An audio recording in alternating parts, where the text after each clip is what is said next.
ప్రతి తల్లిదండ్రులకు వాళ్ళ పిల్లలు బాగుపడాలని చాలా ఆలోచనలతో ఎన్నో మంచి నిర్ణయాలు తీసుకుంటారు.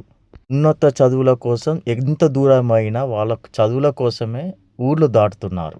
మీరు ఊర్లు దాటినప్పుడు మన ఊర్లో కాకుండా పక్క ఊర్లో ఉన్న జాగను తక్కువ ధరకు వచ్చినప్పుడు ఎందుకు కొనుక్కోరు? ఒక ప్లాట్ గురించి చెప్తా. గీసుగొండలో ఒక ప్లాట్ ఉంది. ఇప్పుడు 6,00,000 ఉంది. అది అడ్వాన్స్ పేమెంట్, ఫుల్ పేమెంట్ కట్టేస్తే 3,50,000కి వస్తుంది. నెక్కొండలో ఒక జాగ్ ఉంది. అక్కడ ప్లాట్కి 7,000 ఇప్పుడు నడుస్తుంది. కానీ మనం వరంగల్ వాళ్ళం కాబట్టి నెక్కొండకు మనం పోలేం. ఆడ పోయి ఇల్లు కట్టుకోమంటలేను కదా.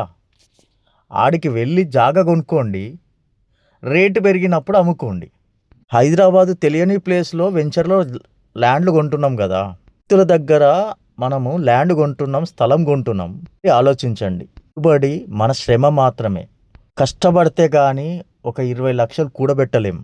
ఈ చెమటతో పాటు మనకు రక్తం కూడా అంటి ఉంటుంది, దెబ్బలు తలిగి ఉంటాయి. ఎన్నో ప్రపంచానికి సంబంధించిన అన్వేషణ జరగంది ఏ ఒక్క రూపాయి కూడా నువ్వు సంపాదించలేవు. కష్టాన్ని తెలియని వాళ్ళ దగ్గర పెట్టి మోసపోవటం కంటే తెలిసిన వాళ్ళ దగ్గర నీ పెట్టుబడి పెట్టి చూడు. నెక్కొండ, హన్మకొండలో అలాంటి వెంచర్ నేను ఇంతవరకు చూడలేదు.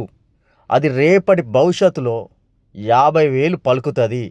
ఒక 5 ఏళ్ళు ఆగి చూడు, 50,000 గజం పోతుంది. ఇది రాసి పెట్టుకో. దొరికేది 7,000. ఆ 7,000లో మనకు resort culture, community hall, swimming pool, schools దగ్గర ఉండటము, అన్ని ప్లే ఏరియాకు సంబంధించిన ఫెసిలిటీస్ అన్నీ మనకు సమకూర్చుతున్నారు. ఇక పోయి ఉండమంటలేను, ఆడ కొనుక్కోండి జాగా.